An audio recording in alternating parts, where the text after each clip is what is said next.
જય હિન્દ। આજરોજ આમ આદમી પાર્ટીની જૂનાગઢ ખાતેની આ પ્રેસ વાર્તામાં આપ સૌ મીડિયા મિત્રોનું હાર્દિક સ્વાગત છે।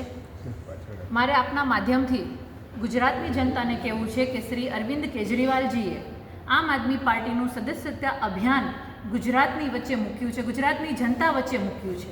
ત્યારે આ એક સદસ્યતા અભિયાન નથી, આ રાજકીય ક્રાંતિનો સૂર્યોદય છે। મારે હરખથી કહેવાનું મન થાય છે અને ગર્વથી કહું છું કે આ અભિયાન લઈને અમે જ્યારે લોકો વચ્ચે જઈએ છીએ, જ્યારે વોર્ડમાં જઈએ છીએ, જ્યારે જનતા વચ્ચે જઈએ છીએ, ગામડાઓમાં જઈએ છીએ, ત્યારે ખૂબ જ સારો પ્રતિસાદ મળે છે।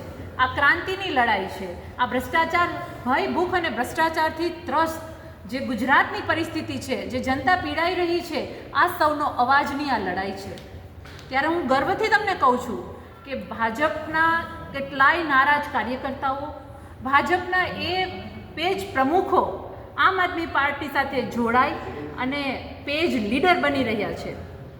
કોંગ્રેસના એ ક્રાંતિકારીઓ જે વર્ષોથી એક આશ લઈને બેઠા છે કે પરિવર્તન કરવું છે, જે દાઝેલા છે, જે અંદરના કકડાટથી હેરાન પરેશાન છે, આવા કોંગ્રેસના કેટલાય ક્રાંતિકારી કાર્યકર્તાઓ આમ આદમી પાર્ટીમાં જોડાઈ રહ્યા છે અને ગુજરાત માટે એક જ્યોત બની રહ્યા છે।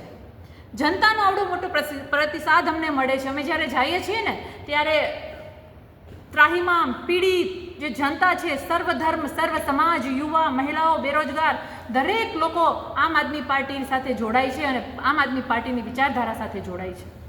ત્યારે આ તકે મારે ફરી એકવાર ગુજરાતની જનતાને આહવાન કરવું છે કે આવો આપણે સૌ સાથે મળી અને આ લડાઈ લડીએ।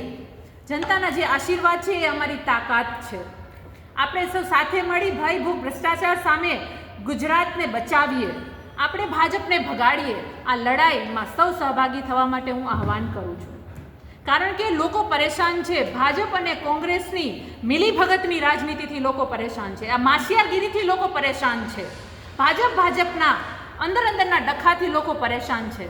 અને મારે આ વાત કહેતા એક સૌથી મોટું ગુજરાતનું ઉદાહરણ આપવું છે, જૂનાગઢ મહાનગરપાલિકાનું, કારણ કે આ મહાનગરપાલિકાની દુર્દશાની ચર્ચા કરવા માટે સીએમએ કેબિનેટમાં મજબૂર થવું પડ્યું। વિચાર કરો, આ ઉદાહરણ માત્ર જૂનાગઢ મહાનગરપાલિકાની બરબાદીનું નથી, આ ગુજરાતની એ જે કહેવાય છે ને કે ત્રણ એન્જિનવાળી જે સરકાર છે, ડબલ એન્જિન નહીં, આ ટ્રિપલ એન્જિનની જે સરકાર છે ને, આ સરકારની નિષ્ફળતાનું સૌથી મોટું ઉદાહરણ હોય તો સંતો મહંતોની ભૂમિ જૂનાગઢે ગુજરાતની માટે એક ઉદાહરણ છે।